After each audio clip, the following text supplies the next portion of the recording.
you're not going to get what you deserve. You're going to get what you negotiate. The hardest thing is to have those conversations. Because a lot of our boundaries are set too high, where too much damage is done before we activate the boundary. That's really the issue. Welcome to the Reinvent You show. I'm George. I'm Mazlan. It's about seeing everyday challenges Differently. Welcome to the show, everybody. Today, we're going to be talking about something interesting. It's a continuation of our last episode where we were talking about growth and how to negotiate. And it's about how to set boundaries. I'm really bad at boundaries. However, I've started thinking about what boundaries are. And the first thing that I feel when I say that word is I get tense. It doesn't sound like a friendly word. It sounds like I'm trying to be a troublemaker. What is a boundary? Very good. So it's stigmatized. It's a taboo to have boundaries. It means you're not flexible. It means you're limited. It means you're not cooperating. You're not trying to make it work. You're just giving up. Can we... That sounds really sad. Now I feel sad. Yeah, now we all hate boundaries. It's like, screw boundaries. What? Okay, wait. What is a boundary? Let's do a role play. What is a boundary? So if a boundary is a legitimate limit that creates a reasonable level of protection to protect sustainability, to protect from harm. I don't know if I had any boundaries. So why would a person need a boundary? So, for example... No, you've had instinctive boundaries. You just take them for granted. You're right. I mean, like, there was one time I told a workmate never to ever speak to me like that ever again. Yeah, that's a boundary. But at home, it's very funny because I told my wife the other day, I don't have boundaries. Like You do. I do? You do. And you send the signals out to your family, don't go there, or you're pushing me too far. You don't realize, but you do it. We communicate very seamlessly and very, automatically. Yeah, because I never had to set a boundary at home, like using my words.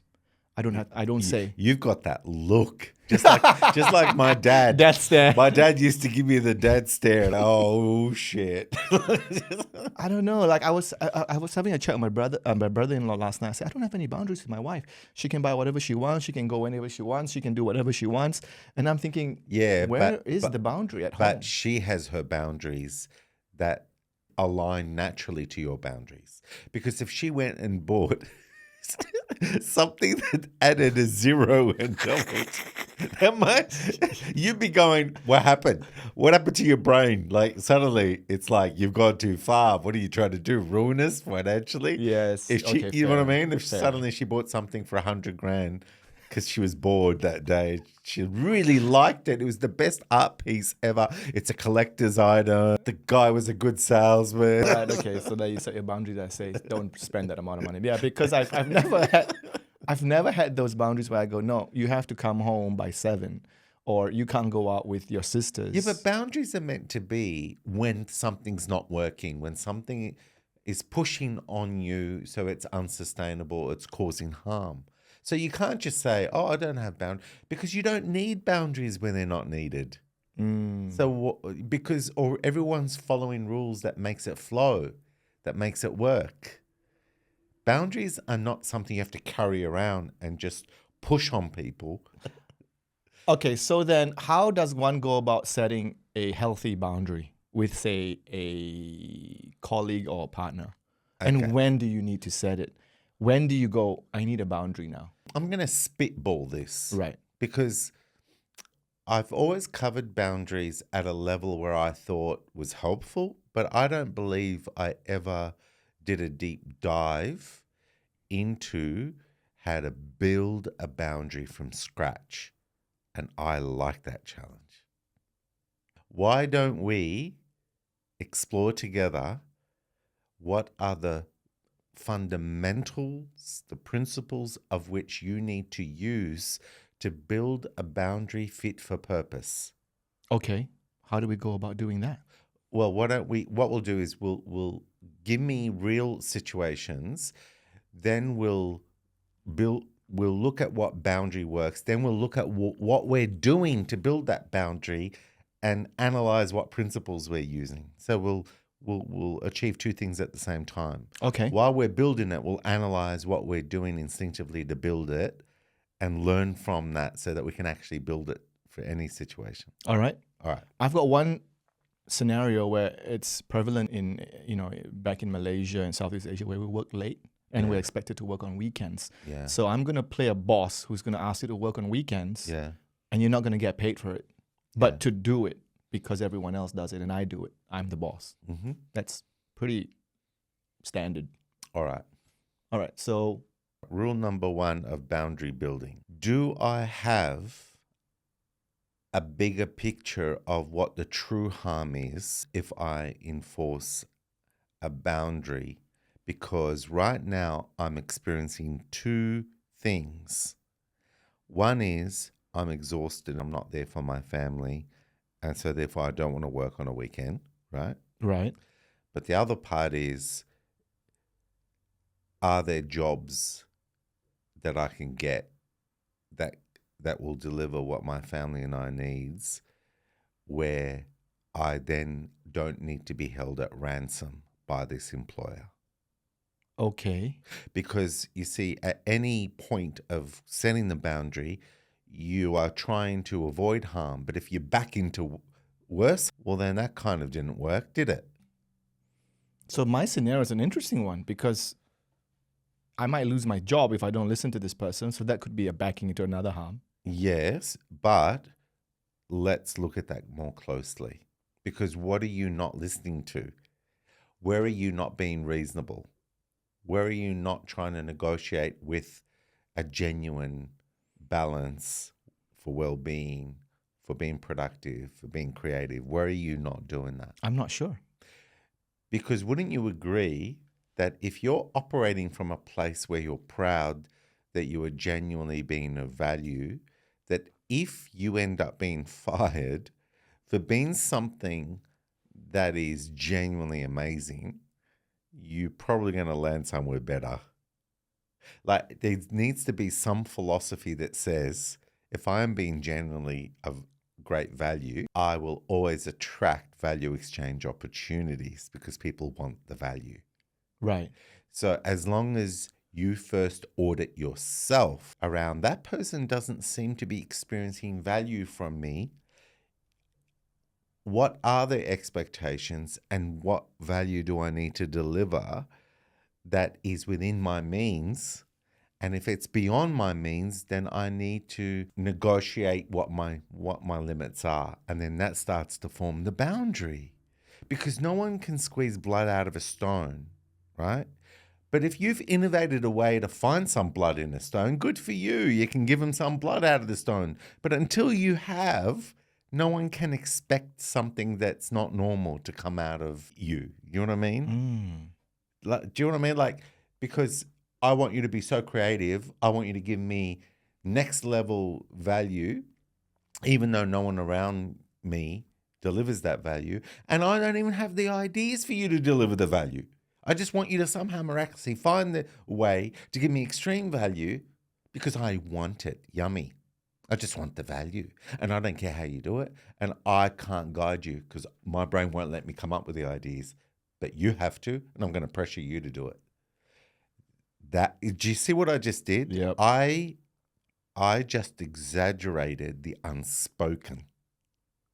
There are people who want other people to go to next level beyond what exists and then try to feel disappointed and it's not good enough and you're going to have to try harder. But they're not contributing to the ideas to get there. Wow. I've never worked with someone like that. But if I did, I would just leave. Your boundary would come out very quickly. Yeah. See, you do have boundaries. Everyone's got boundaries, except you have to ask yourself, where are they set? Because a lot of our boundaries are set too high, where too much damage is done before we activate the boundary. That's really the issue. And it mixes with the whole, people pleasing. It doesn't go well hand in hand, people pleasing and boundaries. And trying to be kind or the good guy. Yeah. And that's why you do like the self-mutilation. Yeah. So people pleasing without measure, without sustainability policy built in, it doesn't make sense. And therefore, There are no boundaries needed if you don't have a sustainability policy Okay. in the way you operate, right? Because a boundary is saying, I've hit my limit. I've hit my limit of energy level that I've got to give. I've hit my limit of resources I've got to leverage.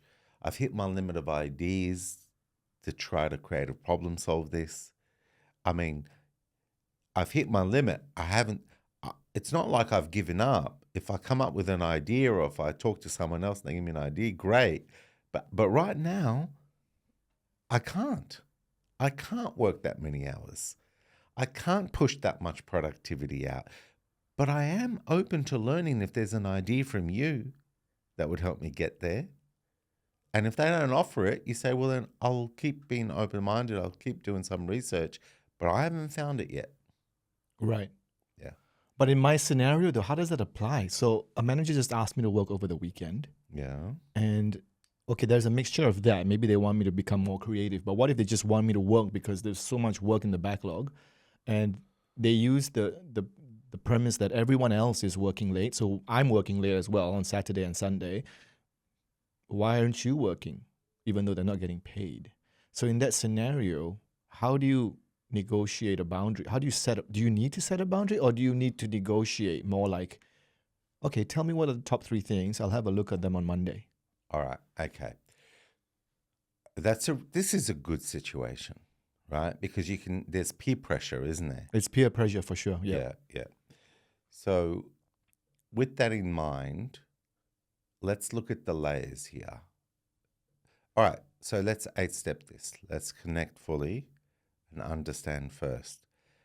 These guys have hit a situation where using the rest and recreation time of their workforce has become a resort that they're taking because of lack of resourcing, scoping, and monitoring and adapting their project progress and managing expectations. Suddenly there's a deadline that has made them go, we're going to have to dig into the rest and restoration and family time of our workforce. That's the harsh reality, is it not? Mm-hmm. Now, we know that an organization is not perfect, which means sometimes scoping a project, some perfect storm of a situation stuffs up, and the cost to the business is so big if we can't pivot and stretch into our personal time to get something done in time. Otherwise, it blows out the cost, right? So we're not asking an organization to be perfect, but are they negotiating with you, given that they're going to save so much if they can get people to come in on their personal time? Are they negotiating a counterbalance? No, usually they don't. They just say, why not? What is a good counterbalance? I'm asking you to work on the weekends. Give you a toil. Okay. What deadlines are we making sure we meet? Well, it's just there's no deadlines per se. It's just a lot of work. If we don't work on the weekends. Yeah. Who's managing the expectations of output of that work? Well, me, because I'm the manager with my clients. Yeah, and when you manage that expectation of output, are you factoring the limit of hours available for the workforce? Maybe I've overcommitted. Yeah. So I've overcommitted 4 months worth of weekend work. I'm sorry, guys. Yeah. Why did you do that? Well, I really like this client is really massive. It's a big bank and I want to get in. This is our first big client, guys. Why is it so valuable? Well, this is because it's our first client. We want to, give a good impression, right? If we screw up this massive account, it's game over for us. So what you're saying is that it's worth a lot to the company? Yeah. How much? I don't know. Maybe this contract currently is for 5 mil, and we have to deliver in 4 months. And then what are you hoping will happen on the other side of that delivery? I'm hoping that we do a great job, I know we can do because we're all powerhouses here. Yeah. And I'm hoping that the client will sing our praises to other clients, and we can use them in promotional material, and we can leverage the fact that we've helped this massive client on our webpage. So People will know we're the real deal. So you're thinking that this could be a platform to get a lot more work. Yes. And for you to do what? Not use up our weekends again, or use our weekends again with more work? It'll be more work, but this time I'll plan it better. I'll set the expectation. So this on a higher new one, maybe. So this was just a mistake. Is that what you're saying? It's a mistake. I need you to work for the next 4 months on weekends. Right. Now, if you made a mistake, who takes responsibility for that mistake? Well, me. It'll be Are nice. you taking responsibility by us working all our weekends for 4 months? Or are you just making us be responsible? Because we're the ones sacrificing. You just gave me, I'm sorry, I made a mistake. Oh, there's your responsibility finished. Now we have to give 7, 8 hours, 16 hours a weekend multiplied by, how many weeks, right? And it's actually us that's taking the responsibility. So what do you think should be the counterbalance of that? If you want to use us for free, do you really think you're negotiating a sustainable value exchange? For me to not be with my son and my partner for the whole weekend, week after week after week for 4 months? Do you really think that's a sustainable value exchange? No. So let's get creative. Let's look at whether we can renegotiate timeline output, right? And where we can, to the best of our ability, we will. Let's look at where we can add resources where possible to get it over the line. And then let's look at where we have to actually dig in and come in on some weekends, because we do care and we don't expect you to be perfect. I think that was a very good negotiation. Thank you, Aslan. You're so welcome. I've got a good coach. One thing I really like is when you were setting your boundary, you were not being defensive. No. You were asking questions. Do you know why? Because I assumed you cared. I assumed you wanted to be reasonable. Can you say that again? Why would I be defensive if I didn't have that assumption? You see, I would be defensive if I felt that you were trying to push me into something that was illogical and unreasonable, and that I had no power, no right for healthy discussion about it. I would get defensive. I would get primal. But because I knew I had a strong position, you see, it's very simple. Had that role play gone a different direction where you were being unreasonable with me, my boundary would have shown up. Okay, let's do that. All right, okay. All right, Aslan, no. I don't care what you say. Whip the freaking do. Okay. Work for the next 4 months. Put that in writing. I like what you're doing here. Okay. Put that in writing, and I will discuss it with my family and get back to you. Sure. All right, I'm sending it off right now. So now I get the email in writing. What's the email going to say? You need to work for the next 7 days for the rest of the 4 months. And you don't For no pay. For no pay on the weekends. But maybe we can discuss toil, take a day off every now and then. So a day off every now and then. Yep. So basically you keep all the cards and you decide what suits you whenever it suits you. And I categorically don't have a life for 4 months. Yes. Okay, so let's just be clear. So I got the email, right? I got the email. And then I respond, thank you for this email. I've sat down and we had a very important talk about our family needs, what's on in the next 4 months, my responsibilities to my son and my partner.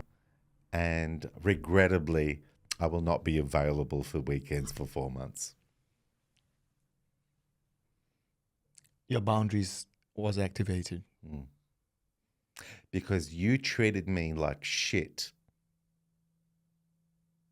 And I stayed professional and responded with my boundary that given I have a family and I have responsibilities and I structured an employment contract that had levels of flexibility if needed, but it comes with negotiation. You don't just assume I have no life on weekends.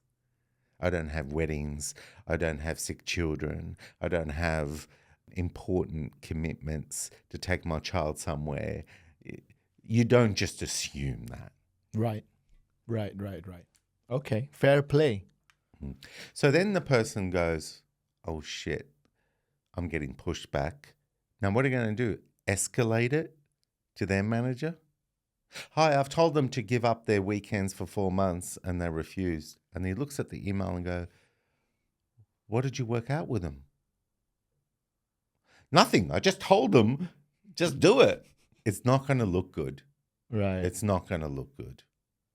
You don't build a business like that. Right, okay. Very interesting. I like how you negotiate, because I would have just gone, no, I'm not working on weekends. Yeah. I wouldn't ask, I wouldn't repeat the question back. I wouldn't try to understand. Yeah. I just go defensive and go, nope, not my problem. But you know when you were saying before in the role play, I made a mistake and there's so much upside to this opportunity. Where I was trying to go there was, so you're going to get so much value for the company and you couldn't even negotiate value to the staff that you're asking to make it happen. That's so strange. Why wouldn't you look at the project and the resources and negotiate valuing the resources? Why are you devaluing the resources to pour on the extra resources from profit from a new client and referrals? Why are you so unbalanced in the way you're negotiating? Because it doesn't make sense, does it? No. And then maybe that person may say, man, like I'm just raised with, you just go hard and you work and you sacrifice everything and you hope you get rewarded. Right. I go, but dude, I can't operate like that. And I don't think you should operate like that, because life is not fair. You're not going to get what you deserve. You're going to get what you negotiate. I think the biggest thing that we have, the hardest thing is to have those conversations, those difficult conversations, to lean in, to understand, and that assumption that the person is going to help you to dig deeper. All you want to do is go, nope. This is my rule. You change. Yeah. The other thing is that when you have a boundary, you have to be convinced that that boundary is in the interest of everyone, right? Think about it for a second. It's not a selfish boundary. It's not I want to say no because it doesn't suit me, because I prefer to do something else that's just fun for me, or, it's a genuine boundary that says, you want me to show up at work energized, focused, balanced. I see. That's important. Yeah, right. So your boundary is actually projecting the longevity and the performance endurance of you as a colleague at work. Right. You're actually representing the best interests of everyone. That's a win-win, that boundary. And you got to represent it as that. That is a very important distinction, because I remember one of my friends set a boundary, but was very selfish. And I think that's where I realized, boundaries are suck nasty, because this person framed it as a boundary, but really it was a chauvinist who treated his wife like shit under the disguise of boundaries. Yeah, well, gosh, anyone can misuse any tool, any meaning of something, and that's definitely sounds like a misuse of it. That is why I had a toxic relationship with boundaries. Well, that popped. So you missed out because of that guy. You missed out on a whole toolkit of awesome variables of boundaries, how to use them for sustainability. I think I do use my boundaries, but it's just not something that I think about. Because you do instinctively. Instinctively. Because to me, that boundary was saying, nah, you figure your own stuff. I'm going to game today. Don't worry about it. I'm not going to join you. You figure out, you take him out, you take my son out for whatever. I thought that was the boundary. And I remember thinking, oh my God, this is nasty. I'm never going to set boundaries because I don't want to be a douchebag. But yeah, if only I knew that boundary setting was healthy. Like you said, when you set your boundary, it has to be a win-win. Yeah. For me to set the boundaries, it's for us to thrive. Yeah. Because my well-being is as important as the ask, so to speak. So what can we debrief out of that? What did we do to build a good boundary? Firstly, is the boundary promoting a win-win? That's clear. So you got to be creative and go, I need a boundary that creates a genuine win-win. For me and for you. Yeah. You don't want me to be fatigued. You don't want me to leave this place and look for another employment, right? Right. You don't want me to just be inflexible, right? Right. So I'm inviting you into negotiating balance, negotiating the balance. Right. And that is a boundary. If you don't negotiate balance with me, then I will say no. Right? So the answer is no. I won't be working weekends. But if you want me to work weekends, we have to negotiate boundaries, a balance. Where's the balance in that? Because it's unsustainable without balance. That makes complete sense. And we know that organizations today, they have become a lot more sensitive to negotiating, aligning with values, sustainability, protecting well-being, right? We know organizations are very sensitive to that, but we also know there are cultures within that organization that bend and use passive-aggressive tactics to bypass that. So what will happen is that's why I said put it in writing and send it to me. Right. The moment you said that, the person goes, okay, I can't bend in the shadows my way. You're going to allow transparency, and this doesn't work with transparency, what I'm doing with you now, right? Yeah. And so they go, damn it. And then now, if you start to get bullied, if opportunities start to shut down for you, right, then I would put my money on that's a toxic culture that's headed in the wrong direction, and that's not your future. That's your boundary. That's the boundary. And it goes back to that abundance attitude. If you don't have an abundance attitude, that if you are genuine and flowing and always working towards win-win and value and balance, sustainability, if you don't believe that that is the winning formula and that the world is so ugly and so predatory that you won't find people who want to operate that way with you, then you're in trouble because you're signing up for a win-lose culture. You have to believe, where's the trunk in the tree that does not bend?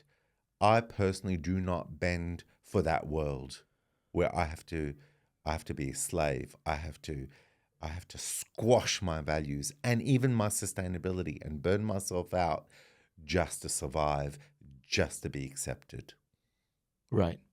That's fair. It is, isn't it? Yeah. Like where push comes to shove, where is this going? I have another point. So you said number one, setting a boundary, right, was to make it a win-win. Yeah. I realized by talking to you that you were neither aggressive or defensive. So when you're setting a boundary, how do you set it calmly? Well, firstly, that's important. You need to believe that your position is strong enough. It doesn't need to be forced in communication. You don't need to force the truth. The truth does the heavy lifting for you. And if you're balanced and you're trying to be reasonable and you care about the person, and if they made a mistake, you're not even judging them for the mistake, but you're saying, let's get better than this type of mistake repeating because it's very costly. Right? Mm-hmm. You're just caring because, look, I swear, that guy, the way you were being to me, I actually wasn't judgmental of you. Did you notice that? I was discerning. I was deciding that there are things you wanted that I don't agree with, but I was allowing you to negotiate with me. And if you said to me, please do me a favor, I will never make this mistake again. I've stuffed up. Well, there could be big consequences. We just need to get this through. Then I would say, well, then you need to help me understand what the exact negotiation is, how it was set, who's relying on what consequences would happen if it doesn't finish by that timeline. I need to own how bad it is with you.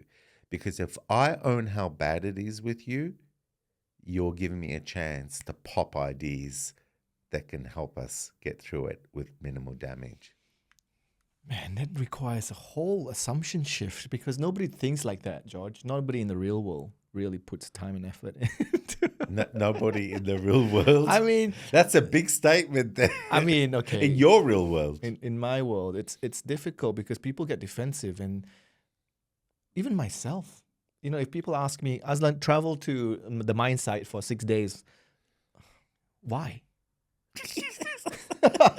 I don't sit to understand. I go, why? Why do we even need to do that? That person's not going to do anything. We went there 4 times, and it's the outputs, and I become like that. Yeah. It just goes straight into defensive mode. But can I just be fair to you and everyone else? If you've got strong trust and respect with each other, you can talk like that. Yeah, fair. You can be blunt, like, get stuff, I don't want to go. And they go, oh, come on, go. It's like, I think that's fine when there's trust and respect. But okay, fair. Okay, that is an exemption from the rule because what if somebody who you don't really know? That's when this boundary setting is good. Yeah, I honestly believe if you don't know someone that well, you must earn their trust and respect. You can't just go in over the top and treat them as if they are just to be at your beck and call, without them feeling like you care about them and you've got their back. You got to earn trust and respect. I wonder why when I say that I feel guilty for being assertive. I don't know. Maybe something wrong with me. Well, tell me why you should feel guilty. You're inconveniencing someone. More or less. I'm being difficult. You're being difficult. Yeah. I'm sorry, man. Your job is to make sure no one ever has a difficult experience with you for the rest of their life. That's your job. More or less. Yeah. Wow. That's a lot on the shoulders. Because that person may overpromise and underdeliver, and it's going to be on you. You see? Wait, say that again. If that person overpromises and underdelivers and comes to you as the fountain of giving, you're going to make sure they have no difficult experience with you. You're buffering accountability on people's blind spots, lack of balance, and attitude in need of shift. By you having an open mandate, no one's going to experience me being difficult. Right. You are literally becoming a slave. Because anyone who's mismanaging their time, their resources, is going to create friction with you, and you're going to fall on your sword every time. Yep, more or less. And that is the story of Aslan. Welcome to my life. Okay, so what do you feel about that right now? I'll have to practice this with AI because I don't actually know how to negotiate calmly. And I think that's one thing that I want to... But I do feel that you're right. I mean, as I grow older, I do set my boundaries now, even my wife with my work. Yeah. But way back when, it was just I don't want to be an inconvenience. Yeah. But you are right, because if I do that, I am enabling that person's attitude or the blind spots. I'm not helping them figure it out. And also, when someone has a difficult experience with you, my attitude is, so what? Man, I panic. Everyone gives you difficult experiences. Why is it that you're the only one allowed to have difficult experiences? I see what you're doing there. Like, Do you know what I mean? Like, Right. what the hell's wrong with you? Everybody is giving you difficult experiences, and you're not allowed to give anyone difficult experiences. Come on. You see, Define difficult. difficult is I feel pained. You're inconveniencing me. I want my way, right? Isn't that what you were kind of saying? Yeah, I want my way. Just let me have my way, right? And it doesn't matter what bad decisions I made. I want you to bend to take the pain away from those bad decisions for me. But I won't do that. I'm not going to be difficult like that. No, but they were difficult, Right. right? And therefore, you're not allowed to be difficult for them. See, if someone comes and they're being difficult to you, trying to bend you out of shape, instead of you saying, oh, you're asking me to bend out of shape to levels that's not sustainable. Yeah, I don't want to do that. I don't want to do that. And they go, why are you being difficult? You're the one they're asking to bend out of shape. And they go, why are you being difficult? Right. I go, I thought you were being difficult. Hang on, let's rewind. You promised to do a project that requires 7 days a week work with unpaid weekends for 4 months. And you're telling me I'm being difficult. I like that. So can you do me a favor? Can you use your mathematical brain to multiply what 16 hours times hang on, let's do it differently. Yeah, 16 hours a week. What are we doing? 16 hours? Yeah, times eight weeks. 16 hours a week. Oh, no, 16 weeks. Times 16 times 16? 16 weeks. 16 hours times 16 weeks. Okay. What's that? 256. So let me get this straight.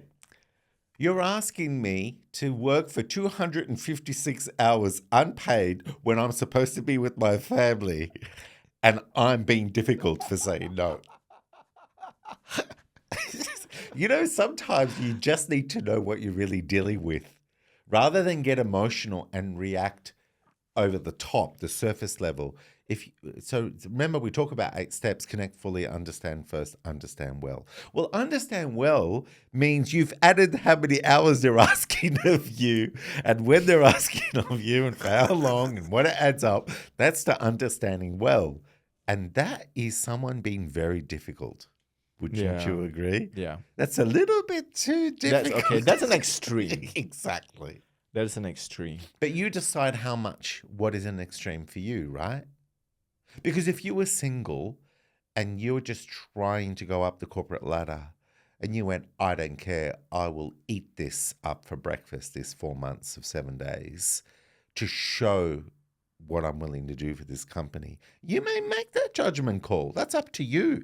That person invited you to bend that far and you went, I'm going to bend and I might bend even more, because I'm investing in serious trust. But also, you know what that comes with?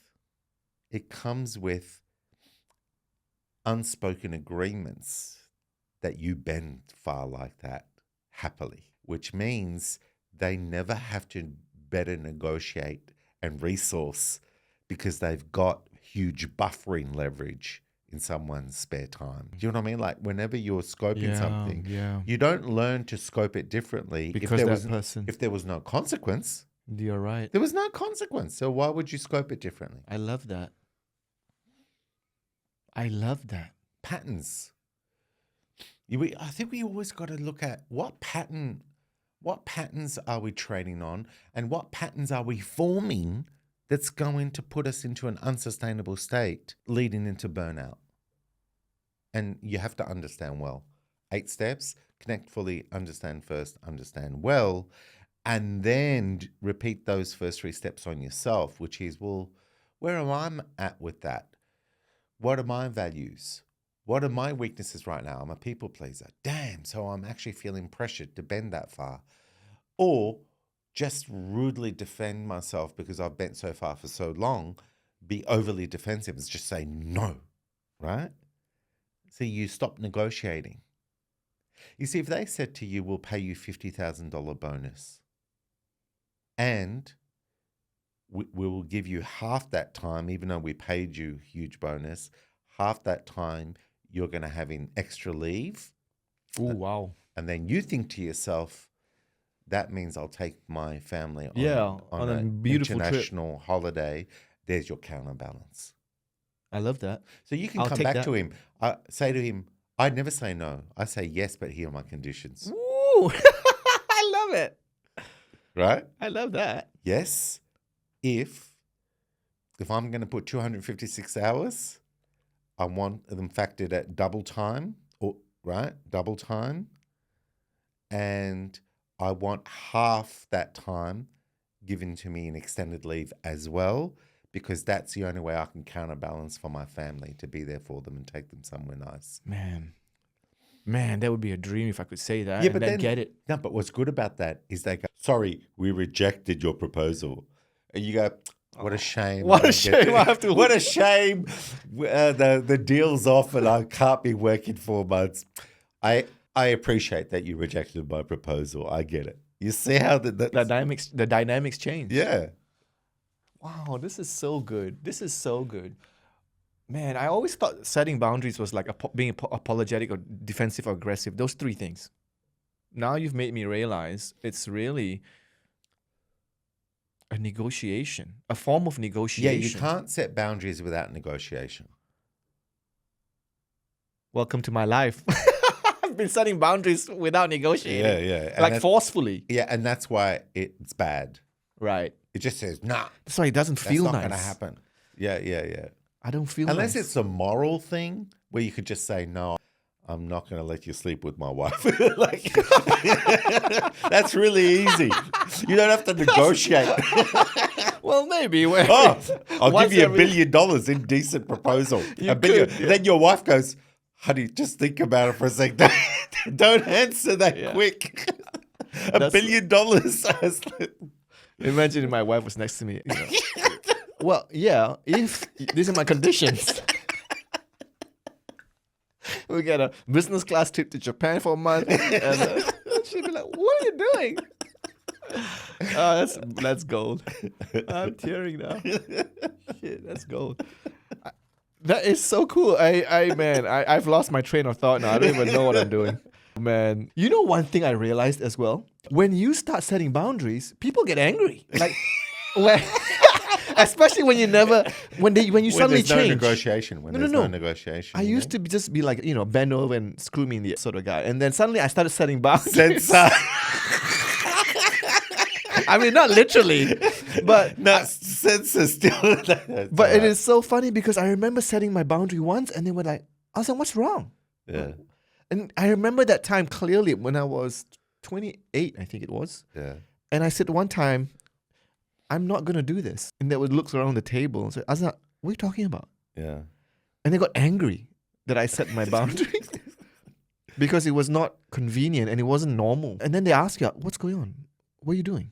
You know, one of the hardest things to do, and I think that's why you got to work on yourself, right? Is that can you be calm when someone's angry at you? Oh man, I just had that experience yesterday, and man, I failed miserably. Yeah, yeah. I became defensive in front of the vendor because this guy pulled me up, and I went. I said, "Wait, hold on. As a PM, I need to help. I want to help you. Yeah. To come up with options. Yeah. I'm asking you a question so that I can help you. I'm not trying to go back to management with options without consulting you." Yeah. And then this vendor just went. And I said, "Look at this guy. Now he's like a child watching his parents fight." And he's a senior rep from the vendor. You said that. Yeah. And I said, because I got angry. I got why are you so you're right, being calm. Yeah, but hang on a minute. I know that's probably not as professional as you want it to be, but there's something endearing about being raw and real, and it's like it's part of your character. So I wouldn't remove all of that from you. Like, I like that. It's like that. See, a lot of big players will go, this guy is fun. Like, look at him. He's just straight shooter, you know? Yeah. Look, you see this like freaking siblings arguing. He's like a child watching his parents fight. And he went, no. Well, why did you say child? Was he young? No. He is way senior. He is very Okay, maybe senior. you should have said siblings fighting. A parent watching his siblings fight. I would have, if I had to replay that all over again, I would have said, you know what? Let's take this offline. Yeah. I hear what you're saying, and let me try to understand it. Let's take. Yeah. But I got hooked. Yeah. It got me right there. Yeah. Okay. I've learned a lot today from you, mate. Thank you very much. I think that's pretty much all I wanted to hear. I need to digest this a bit more. That's boundary is that you don't want to cause harm. And who's responsible for avoiding harm? You for you. So they're not responsible for the damage caused by you not being there for your family for 4 months. They're not actually responsible for that, are they? No. You are. So you have to be clear about that harm. So there's already a sphere of harm that is a legitimate thing for you to now have to manage. Mm-hmm. Yeah. Then you go, well, what other harm is there? Well, losing my job, losing face, suddenly being marginalized in my own organization. That's another harm to manage, right? Now, if you were too accommodating to the company, you hurt your family. If you are too accommodating to your family only, you can hurt the company, which means it's a negotiation, right? Mm-hmm. And so you're negotiating, and creativity is going to play a role. So in boundaries, you have to first understand what are all the harms being caused to me and also to the other person, so that I can build empathy, I can earn trust, I can enroll their needs in whatever creative problem solving is part of the process. That's what a boundary is for. And so what happens is that the boundary will be built so considerate of things that are real, like your family commitments and your own flexibility within that boundary to give up some time, yeah, because you don't want to be too rigid and inflexible, right, to your organization. So that kind of makes them hard to dismiss you when you're being reasonable and you're negotiating some level of flex as part of the boundary. So that kind of mitigates consequences of harm on the extremes for your family and for the company, right? Mm-hmm, mm-hmm. And then what happens is that then that boundary also cares for the individual who made a mistake by under-resourcing, over-promising, right? Yeah. But you have to look for the value. Why do they need this? Where is their value? Because if you find the value, you find leverage. In other words, if that client was small, insignificant, then why are you hurting your workforce and burning up, free labor for something that gives no leverage to the company? That wouldn't make sense. But what I was told is that there's huge leverage, huge leverage, but we don't want to give you any.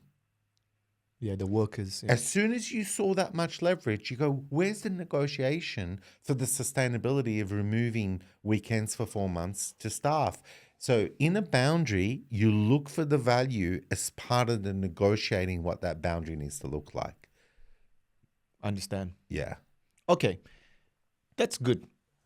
How about a person who says, let's just take yesterday. I was cooking for the family. Yeah. And let's just say I had a really, really rough day. I'm very, very tired. They know I'm sick and tired and fatigued. But then they say, hey, you know what? I've just invited everyone over to my house. Aslan, can you cook 6 steaks? And when I want to draw a boundary, I'll be like, oh, we'll pay you, Aslan. Don't worry. We'll buy the steaks for you. You just cook 6. Okay? Because we need meat. Nobody's bringing meat. And I go, and in that scenario, usually I just say yes. But if I were to set my boundaries this time round, I would think about you. I will think about that person. Oh my God, they don't have meat. If I set my boundary now, they're going to have to figure out a way to get meat. There's 5 days left. Sure, they can go and get meat. But it'll be so awkward when I walk in on that day because I just drew a boundary, and instead of cooking 6, I said I can manage only 2, guys, because I don't want to have too many steaks going at the same time. It's too stressful. Is it? It's a lot more thinking because the meat temperatures and all that, you got to monitor. It's a lot, and then the sauces you have to make so many, and it's So sorry, you're not just making meat. You're making sauces? Yeah, because I like to plate my meal really, really nicely. Okay, so wait. No one can plate well? No one can do you a favor and decide to plate well because you expect that in return for doing 6 steaks? What do you mean? You mean ask them to help me plate it, or? Yeah. Right. You see, it's a negotiation, and you didn't negotiate. Well, you felt like you didn't. It was either you do it or you be an asshole. That were your 2 options, right? Yeah. You didn't negotiate all the extra support to help you because you were genuinely fatigued and struggling. So I'll be you be them. Let's role play this. Okay. Go on. Hey, Aslan, sorry, I'm last minute. I just invited everyone over to my house. There's about 30 guests. We don't have any meat, so can you cook 7 steaks? Because your barbecue pit, you got a big one, right? You can fit 7 steaks. Man, I can, but I'm so exhausted. I'll probably need to negotiate some support. We'll pay for the meats. Like, what else? I don't know how to cook meats. No. I can do the meats part, even though I'm pretty tired. But there are other things that I know would have to be done for me to want to do those meats, which are the sourcing and the plating. Who can help me? I'll just tell you what to do. I need that help. I'm going to go on a different tangent.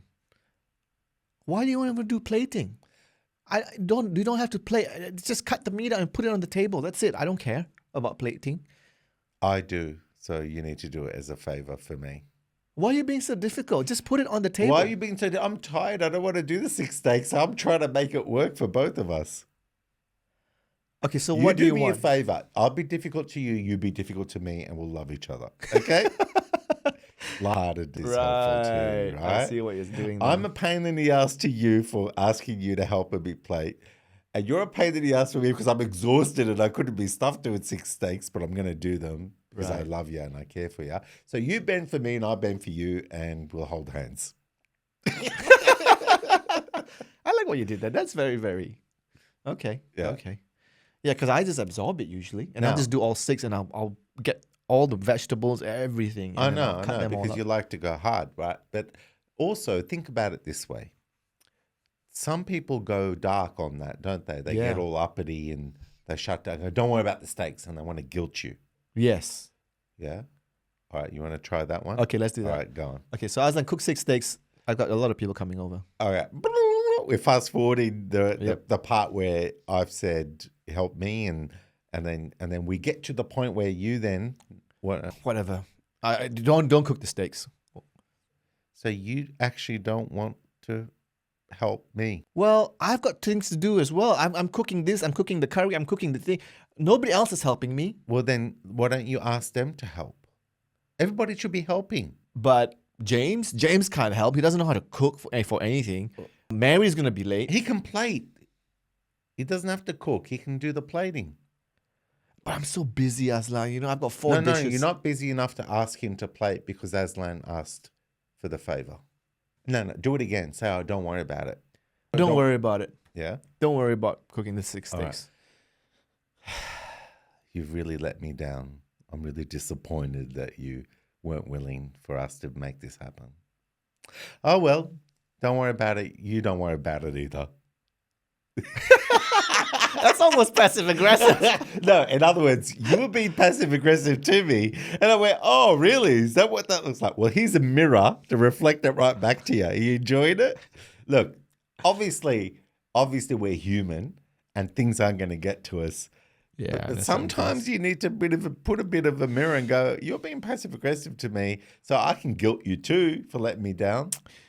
If I were to apply your rules that we talked about today about the win-win, about how it's... By the way, can I have a disclaimer that I am not responsible for any outcomes of anyone following these rules? If I were to apply that rule now, I would say, first of all, it has to be a win-win. I'm not enjoying doing this six steaks without no help. I want it to be. I don't enjoy doing 6 steaks because it's too laborious for me. And I'm afraid that if I do this on a repeated basis, I won't enjoy cooking anymore. So to preserve my love for cooking, win-win for me, I need to negotiate a position where I can still enjoy it. That's spot on. And that's when I have to think about what would make me enjoy doing these 6 steaks. Yes. Get someone to help and then ask them for that instead of just taking it in the ass and, cooking the 6 steaks. And then the other one is this causing anyone any harm? If if I was to negotiate this boundary, not really. Not really. No. And remember, from rewind back, we talked about not being difficult. It's okay that we are difficult to people who are trying to bend us out of balance. It's okay.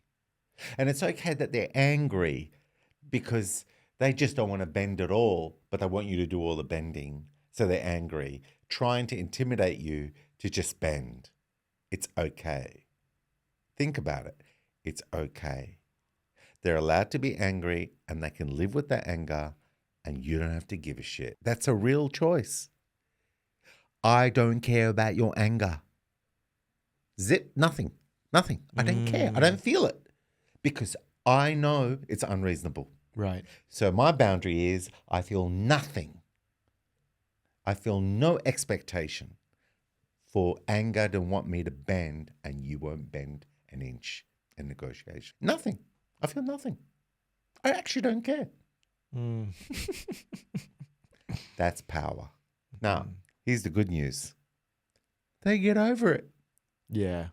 Most no people one do. stays angry. Yeah, Everyone gets over it. true. Then suddenly they walk in the room and they're talking to you about some other subject. And you go, oh, what happened to the anger? It vaporized because it was a moment of impulse of, I want my way. And then they didn't get their way. And if you stayed balanced in the reaction, you haven't given them anything to hold on to keep being angry with you.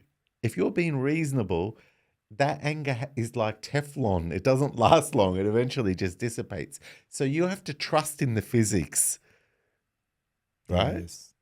Anger, And the physics, management, It's okay if they're angry as long as you don't get angry and you don't escalate it and you don't turn it into something that then has a long tail of, what do you call it? A grudge, where they'll hold a grudge for a long time.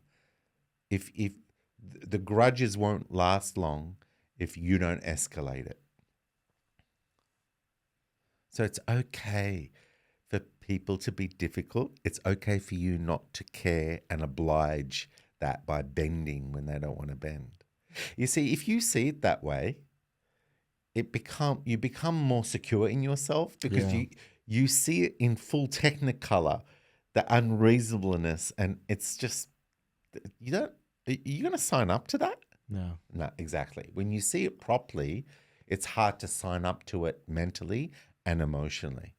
But you have to allow them to be imperfect. If they're angry for the wrong reasons, don't get on your high horse. Don't go, how dare you get angry? It's like, come on, man, we get angry, right? Mm-hmm. So just let them be angry in peace. This is really good because I have one guy who was always angry. Yeah. And I'm going to try I always resisted his anger. Did you? Yeah. I mean, anybody would. I think our direct response to someone being angry or difficult is you resist it. You resent it. I have to say to you, I was raised to demonize anger. I actually judged anger a lot. Anger is just an expression of I don't feel safe. I don't know how to bend and I need someone else to bend for me. Bend for me! Yeah. We should do another podcast on anger. Yeah. Because I'm exactly like you. Yeah. I find people who are angry is a sign of immaturity and a sign of lower on the pedestal level. Yeah. So we need to change that. Yeah. It's okay. Let people be angry in peace. Let's have that discussion next time because I would love to talk about that a bit more. Cool. But I hope you guys have took a lot from this podcast. I learned a lot from setting boundaries, and I think I'm going to do that a bit more now. Very cool. A sane way, not in an angry, defensive, or apologetic way. I think that's what's going to change. And you're going to be a work in progress. I'm going to be a work in progress. I can make mistakes. I might say few dumb things. I might do It's it wrong. probably highly probable you're gonna make a lot of mistakes, and you got to Especially be when it's me. yeah, you got to be kind. But yeah, Be kind to you. Be kind to them. We're all in this together. It's not easy being human. You know. but you know what's easy? Yeah. Clicking the like and subscribe button. That was good. It doesn't cost you anything, and to support the channel, guys, it really does mean a Support lot to us. us. To just it doesn't cost you anything. So please do like and subscribe to the channel, and share the channel with anybody you think will benefit from today's topic. And as usual, guys, I want to thank all of you for listening and dialing in. We'll see you guys next week. Choose the top 5 people that are always angry around you, that push your buttons, and share this podcast with them. So A shameless promotion. Goodbye, everybody. goodbye, everyone. Ciao for now. Ciao. Thank you for joining the Reinvent You show. And remember, don't take yourself or life too seriously.